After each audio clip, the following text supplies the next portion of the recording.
Buenas tardes a todos y a todas. Comparezco junto a Pedro Chávez, que hoy, como sabéis, está invitado a participar en una conferencia esta tarde en el Auditorio de San Francisco a las 8:15. Y lo hacemos de esta manera, pues un poco pretendiendo empezar lo que va a ser el camino hasta las elecciones europeas del próximo 25 de mayo, que en esta ocasión desde Izquierda Unida lo vamos a afrontar hablando de lo que está pasando con Europa y hablando también de cómo se puede cambiar la realidad de Europa y, por tanto, también la realidad de los ciudadanos, también de Ávila y de nuestra provincia, porque desgraciadamente lo que está pasando viene en gran medida dictado por Bruselas y dictado desde el Parlamento Europeo, ¿no? Y sobre todo desde la política que se está aplicando desde allí. Lo hacemos, como digo, hablando de Europa para construir otra Europa, y lo hacemos también poniendo en práctica una serie de mecanismos diferentes a los que se han puesto en marcha en otras ocasiones ante las elecciones europeas en lo que tiene que ver con la elección de candidatos. Y quiero decir con esto, aprovecho para dar cuenta de que en Castilla y León, en Izquierda Unida de Castilla y León, está puesto en marcha un proceso de elección de candidatos para formar parte de la lista de Izquierda Unida a las elecciones europeas. En concreto, en Castilla y León hay que elegir un hombre y una mujer para formar parte de esa lista. Estamos en ese proceso que va a concluir en la provincia de Ávila el próximo domingo en dos asambleas que vamos a tener, una en Ávila de carácter provincial y otra en Arenas de San Pedro, de carácter local, para elegir de entre las 7 personas que se han presentado como candidatas en Castilla y León para formar parte de esa lista conjunta de todo el Estado, pues poder elegir entre esos 4 mujeres y 3 hombres que se han presentado de Castilla y León. Este proceso es un proceso participativo que se ha puesto en marcha en las últimas semanas en Izquierda Unida de Castilla y León, en el que van a participar afiliados y simpatizantes de entre estos que previamente han anunciado a Izquierda Unida que querían participar de este proceso. Y anunciar también que en ese grupo de mujeres a ser elegidas, o de las que hay que elegir una para formar parte de esa lista por Castilla y León, se encuentra nuestra compañera de Ávila, Isabel Casillas. Por tanto, esta también es una nueva forma de hacer ante las elecciones europeas que se ha planteado Izquierda Unida y de la que damos cuenta también en esta conferencia y de la que podremos conocer más detalles en la próxima semana cuando ya finalmente se haya cerrado el proceso de elección. Bien, yo no me quiero alargar más porque el protagonismo hoy le tiene Pedro Chávez. Pedro Chávez es profesor de Ciencia Política en la Universidad Carlos III, es miembro del Consejo Político Federal y es candidato por Izquierda Abierta a formar parte de esa lista electoral que Izquierda Unida está conformando para las elecciones europeas. Como veis, es una forma también diferente de participar en este proceso, que incluso internamente en Izquierda Unida está siendo variado, como es el caso de Izquierda Abierta, que lo que tiene abierto como partido dentro de la coalición Izquierda Unida es un proceso de primarias, de la que forma parte Pedro Chávez y de la que es candidato Pedro Chávez. Independientemente de todos estos procesos novedosos que se están poniendo en marcha, lo que nosotros queremos resaltar de aquí en adelante en la provincia de Ávila es la importancia que tienen estas elecciones europeas. No estamos ante unas elecciones europeas al uso, no van a ser o no tienen que ser esas elecciones europeas de otras ocasiones en las que, bueno, total, lo que pasa en Europa nos pilla lejos. No es así, porque desgraciadamente lo que estamos sufriendo hoy en esta provincia y en las familias de la provincia de Ávila tiene mucho que ver con lo que se decide en Bruselas y con lo que viene de la Unión Europea. Baste como ejemplo el que en esta provincia tenemos un peaje declarado ilegal por la Unión Europea que se sigue manteniendo y que seguimos sufriendo. Baste el ejemplo de cómo están sufriendo en el sector primario la política de la PAC, siempre mal repartida y siempre injusta, y también viene dictado desde Bruselas. ¿no? O cómo sufrimos en esta provincia el que nos hayamos quedado al margen de los nudos de infraestructuras de transporte aprobados por la Unión Europea y cómo nos hemos quedado apartados en ese sentido del posible desarrollo que Europa se está planteando para las próximas décadas. Por tanto, sí que es importante este proceso de elecciones europeas y lo es, si cabe más, porque puede ser una ocasión histórica para dar un vuelco, o al menos para empezar a dar un vuelco a la política económica que se está planteando desde Europa. Y yo con esto simplemente un recuerdo a cómo nos afectan todos los recortes que estamos sufriendo y toda la limitación de derechos que estamos sufriendo los ciudadanos en España, recordar que la carta que recibió Zapatero, que provocó la primera reforma laboral, venía de Bruselas. Esa carta de la que no dio cuenta en el Parlamento, pero que sí que queda recogida en su último libro. Y cómo de aquellos polvos ahora estos lodos, y cómo aquella carta de Bruselas también condicionó y obligó a la modificación del artículo 135 de la Constitución, también impulsado por Zapatero, y que abrió de par en par la puerta de los recortes económicos y de derechos que después el Partido Popular se ha dedicado a aplicar en los últimos tiempos, ¿no? Por tanto, sí que es importante este proceso, es importante que la gente tome conciencia de que hay que votar en las elecciones europeas, porque de eso depende el futuro, no solamente de los que tenemos una cierta edad, sino también de nuestros hijos, porque en Europa se cuece todo lo que nos está afectando en el día a día. Yo no me alargo más, no me quiero enrollar, paso la palabra a Pedro para que, bueno, pues, profundice y dé cuenta de en qué va a consistir. Sin hacerlo muy largo, muchas gracias, porque es una rueda de prensa.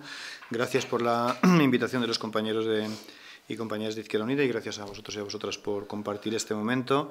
Y casi como si nos hubiéramos puesto de acuerdo, a mí me gustaría empezar por donde ha terminado él. Y es que si desde hace algunos años los temas de la Unión Europea no eran temas de política exterior, eran temas ya de política interior, la gestión de la crisis ha hecho mucho más importante, ha puesto mucho más de relieve y de manifiesto la significación de la Unión Europea en nuestra vida cotidiana, ¿no?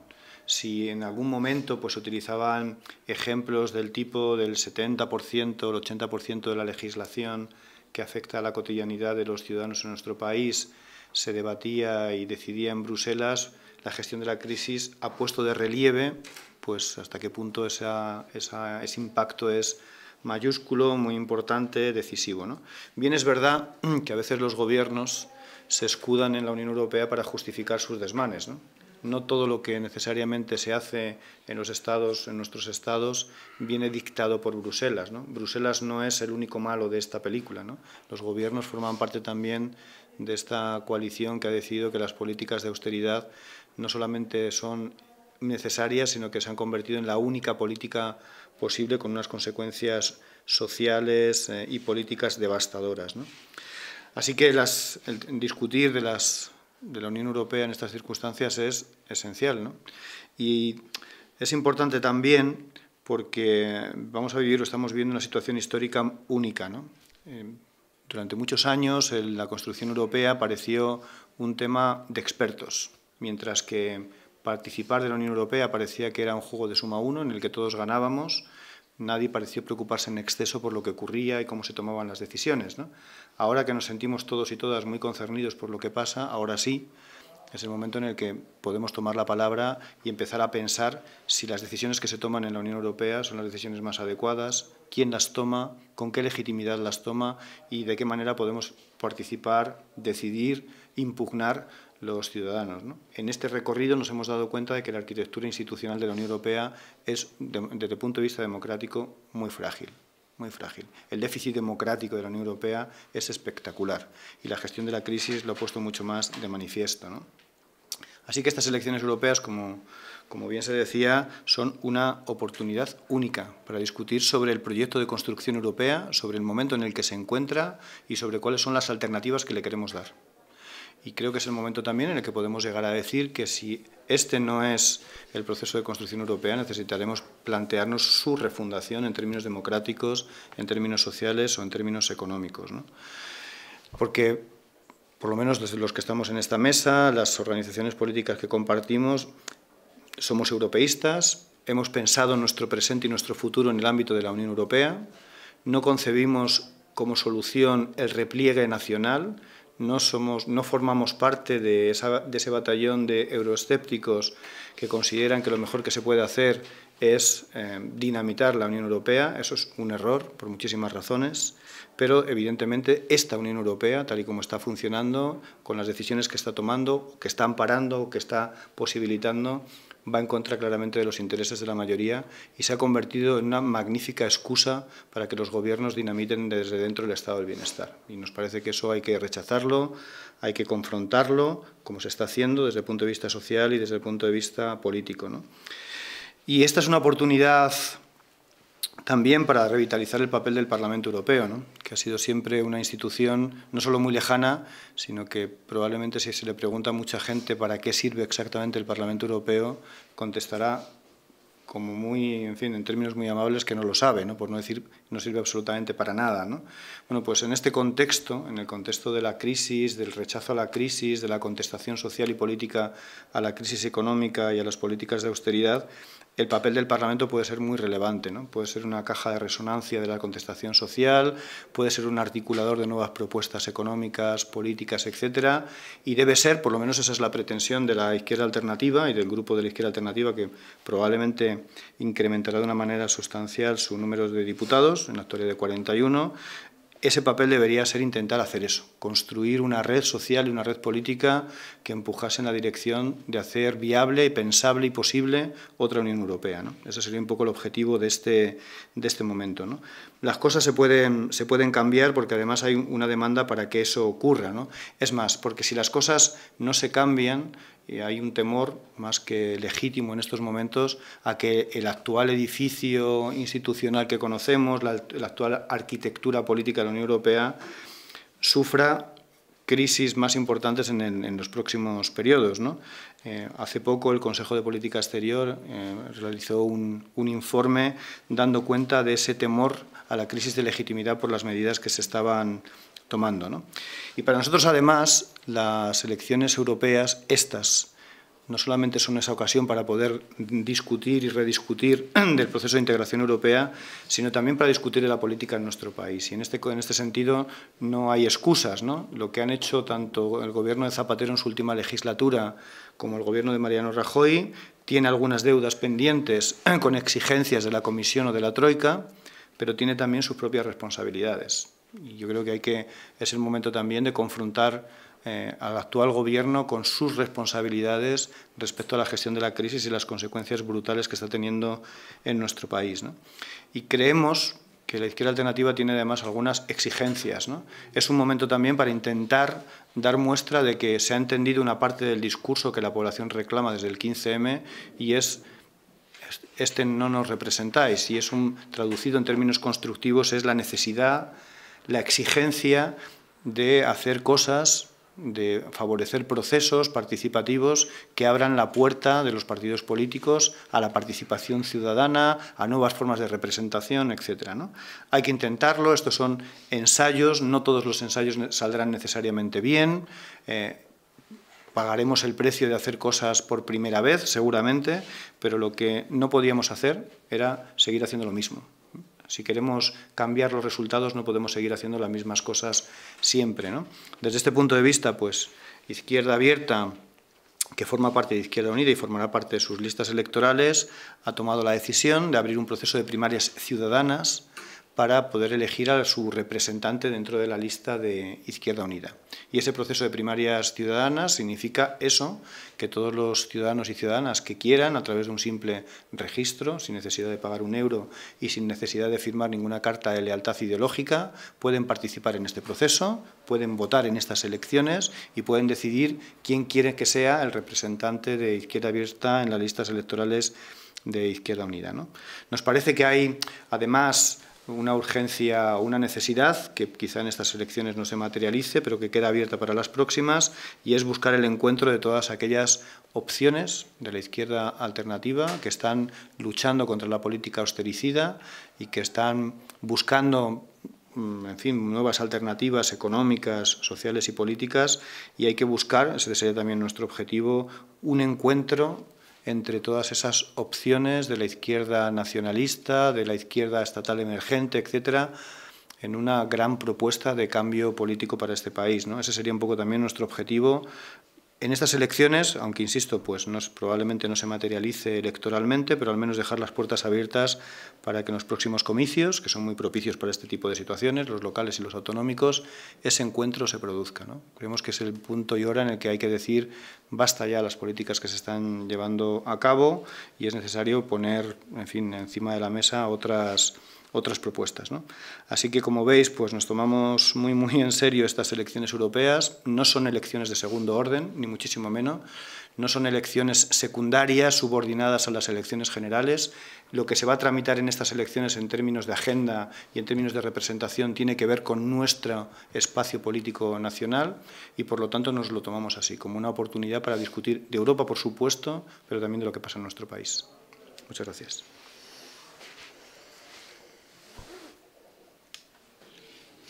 Si tenéis alguna pregunta. ¿Nos puede explicar Izquierda Abierta cuántos representantes tendrá en la candidatura de Izquierda Unida?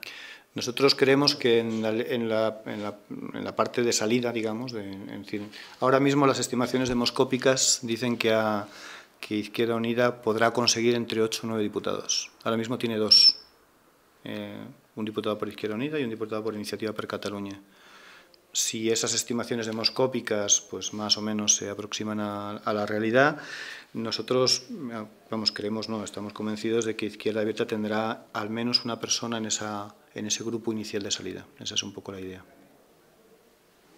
Luego la lista se completará de acuerdo a los requisitos, en fin, de voto en Izquierda Unida, con lo cual habrá más representantes, pero hablando de las personas que tienen opciones reales de poder salir, habrá al menos una persona de Izquierda Abierta en ese grupo. ¿Y cuándo se decide? El 1 de marzo. Nuestras primarias, las nuestras, las de Izquierda Abierta, para determinar quién va a ser el candidato, se celebrarán terminan el día 23, se celebran entre el día 18 y el día 23. Estamos ahora en proceso electoral, mi presencia aquí tiene esa justificación, y habrá un proceso de voto que irá desde el día 18 hasta el día 23. El día 24 se sabrá quién es ese candidato y el día 1 de marzo se celebra el Consejo Político Federal de Izquierda Unida en el que se decide la lista.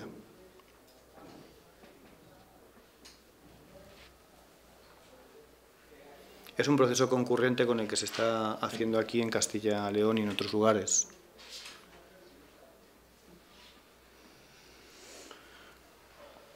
¿En Castilla y León los plazos son los mismos que acá? No, en Castilla y León los plazos para la elección de los 2 miembros de Castilla y León que van en la lista de Izquierda Unida, que tienen que ser un hombre y una mujer, ese plazo acaba el día 18. Lo que pasa es que por una cuestión de que la participación de afiliados y simpatizantes se pretende hacer en asambleas presenciales para aprovechar y debatir también sobre el asunto de Europa, pues prácticamente todos los procesos en las provincias de Castilla y León concluirán el próximo fin de semana.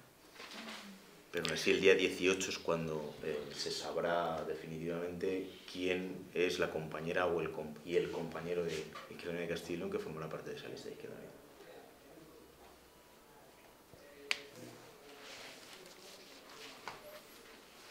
Esto complica un poco las cosas, porque antes era todo más sencillo, ¿no? Se reunía el Consejo Político, tomaba la decisión y se acabó, ¿no? Esto lo hace todo un poco más complicado, pero la verdad es que esto, en fin, estas cosas son experiencias que se hacen en serio, con la voluntad de intentar abrir la participación política e intentar hacer que la desconfianza y el descrédito de la política, en fin, retrocedan, ¿no? Porque ese es el objetivo a fin de cuentas. Creo que a nadie en general pues le interesa un sistema político desacreditado, deslegitimado, etcétera, etcétera, ¿no? Y todo lo que se haga en favor de eso pues nos parece que contribuye a la convivencia, contribuye a la calidad democrática de nuestro sistema político, etcétera, etcétera, ¿no? Que no pasa por sus mejores momentos, ni muchísimo menos, ¿no? Así que sin Izquierda Unida somos complicados en general, con esto ya ni os cuento, ¿no? Pero